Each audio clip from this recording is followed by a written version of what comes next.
Well, the winds of winter definitely packed a punch earlier today. We saw gusts over 50 miles per hour, and since then things have settled down just a little bit. As we look at the overall view, a couple strong cold fronts came through, dragging in some Arctic air back to our backyard.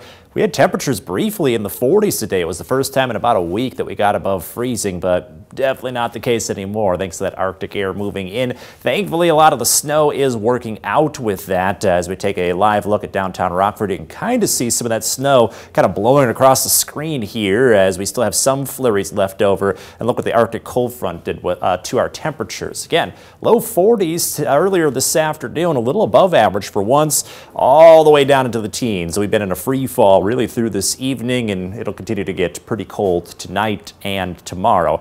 Now about the snow locally, we're practically done with all of the snow outside of a little flurry activity near DeKalb at this point. There was a brief snow squall warning just south of downtown Chicago. Looks like that has expired, but when we have that combination of heavier snow and strong winds, that can quickly turn dangerous, which is why the National Weather Service will on occasion issue a snow squall warning. So if you get one of those, you might be not necessarily familiar with it, try to either not travel, or if you know someone or are traveling, try to pull off at the nearest safe spot, not necessarily on the highway, but maybe at the next exit or something, and wait until that snow passes you by. It's kind of like an intense downpour that we see during the summer, but it's snow related, which can cause slick roads in a hurry.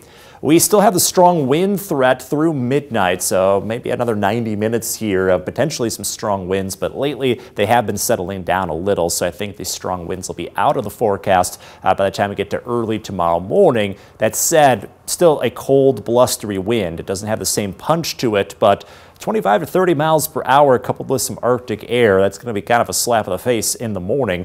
Thankfully, the light snow exits, but anytime that we do see snow, low visibility is an issue. That still is a concern early tonight, but I think by tomorrow morning we will be done with the snow. Then watch out for slick roads in some spots. Even though the snow is ending, there still may be some snow-covered roads because of the previous flurries that we saw this evening. So again, icy spots are definitely possible.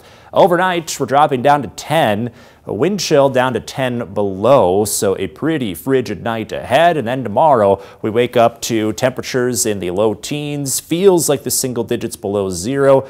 Barely warming up tomorrow. We do have the winds dying down, so that helps. We have a little sunshine, which helps, but another frigid day, all part of a pretty frigid stretch that we've been in since Thanksgiving.